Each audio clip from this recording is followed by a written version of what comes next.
Hi, filmmakers. Jason Brubaker talking to you from, I run a website called Filmmaking Stuff. The purpose of the site is to teach you how to make, market, and sell your movie without the middleman. And today I want to talk about the top filmmaking excuses and how to avoid them. I don't know about you, but I've often heard the expression that if you reach for the stars, you might not hit the stars, but at least you'll hit the moon. I hate that expression. I really feel like it lowers expectations. But at the same time, there's something to be said for incremental steps, taking steps to achieve your goals. And one of the things that most filmmakers do is, they don't take action. And taking action is everything. Now, I know a lot of this is easy to say, and depending on the size, the scope and scale of your project, it might seem very tough to execute. But one of the things that I've noticed is over the past 2 weeks, I've been getting a whole bunch of emails from a bunch of Hollywood hopefuls. They want to make movies or write screenplays or do something, but for some idiotic excuse, and it could be any number of different excuses, these people think they need an agent or someone in Hollywood to give them permission to make their movies. And if you've been listening to me for any length of time, you know that's simply not true. And if you're new here, one of the goals at Filmmaking Stuff is to remind you that the whole point of independent filmmaking involves being a rebel. You don't have to ask anybody for permission to make your movie. You just need to do the work. So let me give you some examples of the top filmmaking excuses and how to avoid them. Now, many filmmakers, they incorrectly think their ideas, and this is a big one, are enough to garner attention. I have this great idea for a movie, please fund my movie. And a lot of these folks email me thinking that they don't have to do the work, that they just have to give me their brilliant idea.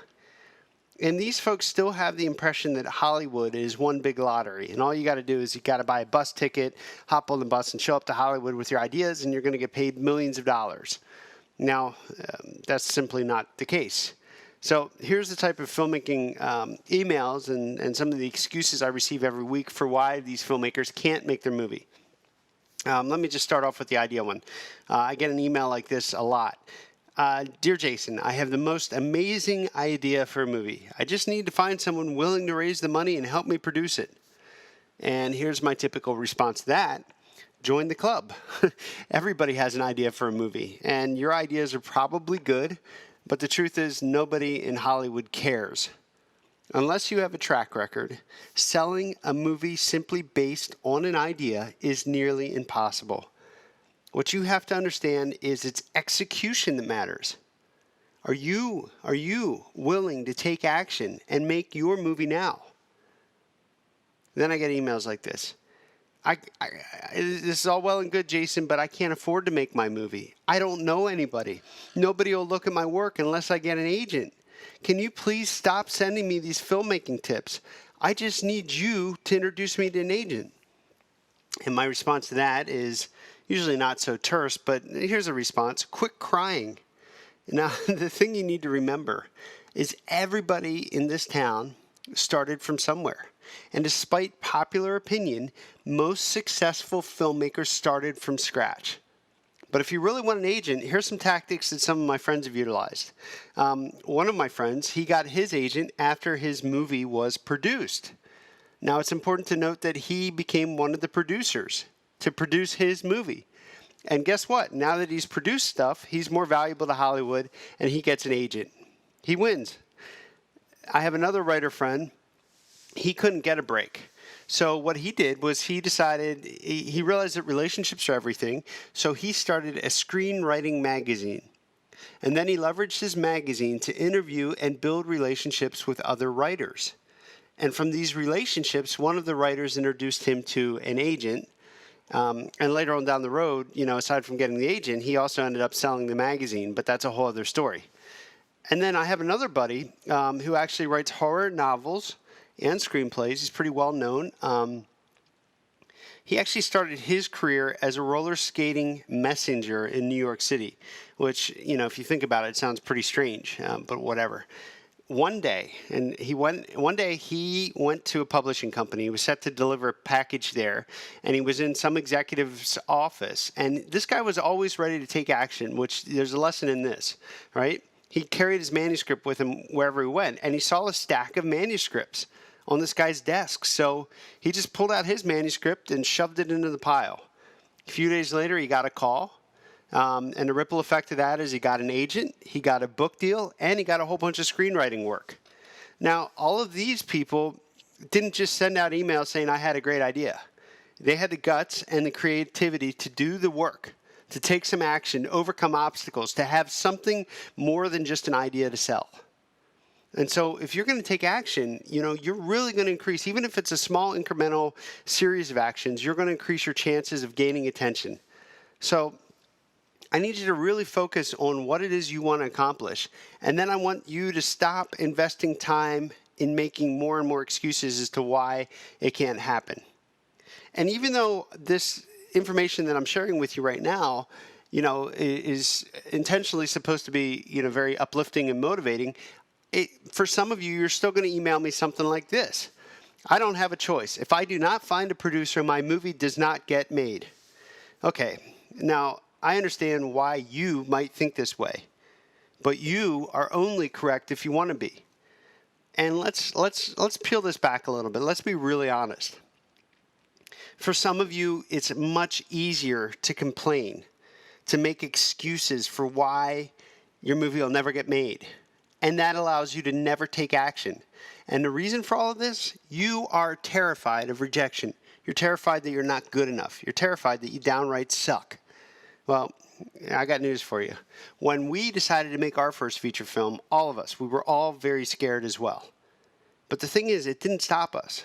We knew that doing the work was important. Even if, in everything you do, you're always going to improve, right? So you're always going to think your past work sucks anyway. So you may as well do something.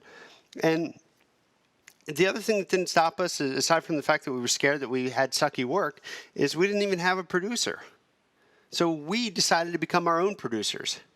And what I found out is once we made that feature film and we joined, we joined the ranks, we joined the Feature Filmmaker Club. We realized that doing what we did, it's the secret rite of passage for many first-time feature filmmakers. You don't get noticed until you actually do some work. So it's like the chicken and the egg. What comes first? Or the catch-22. And so you got to think of it this way. Think of your movie projects. Think of it, if you were starting a frozen yogurt shop, which I eat a lot of. I've gained like 30 pounds eating so much frozen yogurt. I love the stuff. But if you were starting your own frozen yogurt shop, would you wait around for someone to create your frozen yogurt shop for you? Would you ask somebody else to go out there and do it for you?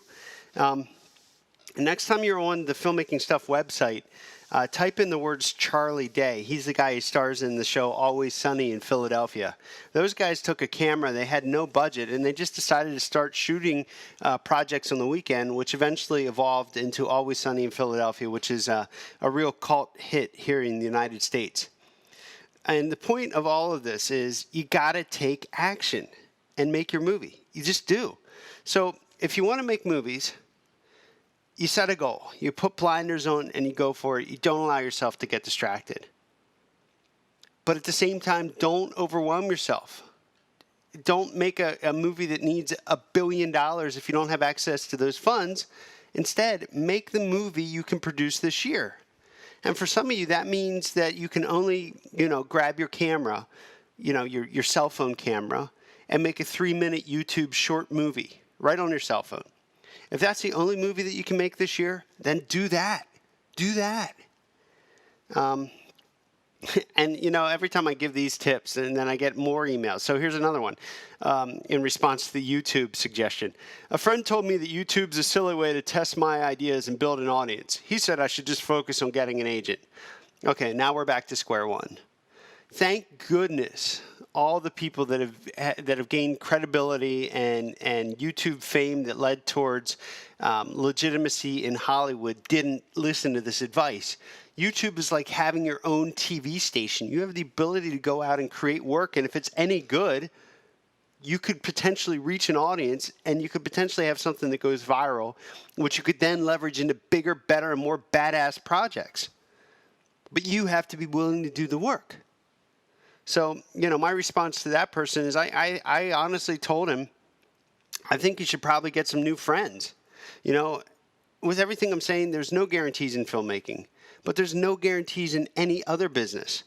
And if we're just talking YouTube, I think it offers a great way to have your very own portal to the world. Again, if you're talented, you may be able to scale a few of the backyard indies that you make this year to fit into some sort of YouTube format and get them out there. My point of today's podcast is this: quit waiting for permission. Hollywood doesn't care about your ideas. I'm sorry. But the people who run the town, they only care about one thing. They care about making money. And in doing this, most Hollywood heavyweights are seeking people. They want to work with people who are actually producing stuff. They just don't want to, they're not looking to work with more people that are just talking about producing stuff. Everybody in this town is exactly the same. They're all working on something. But very few of them actually finish what they start. So, for those of you that are sick of waiting around for Hollywood, open up your internet browser, go to this website, makeyourmovienow.com. Once again, it's makeyourmovienow.com. And you'll find a whole bunch of professional resources to help you take those incremental steps and overcome your challenge. This has been another filmmaking podcast from Jason. I'm Jason Brubaker. The website's filmmakingstuff.com, and I invite you to stop by and please feel free to comment on any of the articles on the site.